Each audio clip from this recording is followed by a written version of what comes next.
এই যে এই পাতাটা দেখেন, পাতাটা কি রকম হলুদ হলুদ দাগ হয়ে সব দাগ হয়ে গেছে। এটা মূলত হচ্ছে সিম পাতা। আসসালামু আলাইকুম ভিউয়ার্স, অনেকে আপনারা দেখি সিম চাষ করেছেন। তো সিম চাষ করার পর জমিতে অনেকগুলো জমিতে এরকম হয়ে গেছে, অনেক পাতা এরকম হলুদ সব দাগ হয়ে গেছে।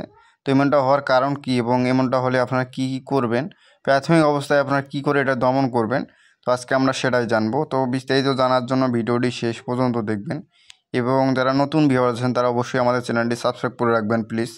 বন্ধুরা, এই যে লক্ষ্য করেন এই গাছগুলা দেখেন পাতাগুলো কীরকম সব দাগ হয়ে গেছে। এটা মূলত কয়েকটি কারণে হতে পারে, দেখবেন আবহাওয়াজনিত কারণে হতে পারে, আবার দেখবেন কিছু পোকার কারণে আর কি, জাপ পোকার কারণে এমনটা হয়ে থাকে। মূলত জাপ পোকা আক্রমণ করে প্রাথমিক অবস্থায় দেখবেন যেগুলো পাতাগুলো রসগুলো শুষে ফেলে।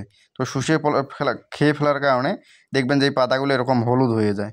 তো এরকম হলুদ হলে কিন্তু কী হবে, আপনার এটা মূলত হচ্ছে মোজাইক ভাইরাস বলি আর কি। এটার জন্য কিন্তু আপনার কিছু প্রয়োগ করতে হবে।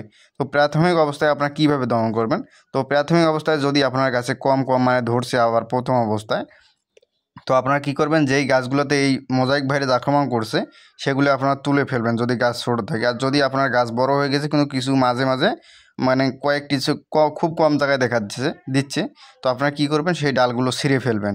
এই ভাইরাস কিন্তু আক্রান্ত গাছ কখনো ভালো হয় না, এই কারণে আপনারা এই ডালগুলো জমিতে রাখবেন না। তাহলে আপনারা প্রাথমিক পর্যায়ে এই ভাইরাসটা আপনারা মানে রক্ষা করতে পারবেন। কিন্তু জমিতে যখন আপনার মানে প্রচুর পরিমাণে ছড়াই যাবে তখন কিন্তু আপনাকে মানে রাসায়নিক প্রক্রিয়াটা বা কীটনাশক স্প্রে করতে হবে। তো পরবর্তী ভিডিওতে আমরা সেটা জানবো। তো আজকে এ পর্যন্ত, সবাই ভালো থাকবেন। ভিডিওটি ভালো লাগলে অবশ্যই আমাদের চ্যানেলটি সাবস্ক্রাইব করে রাখবেন। আসসালামু আলাইকুম।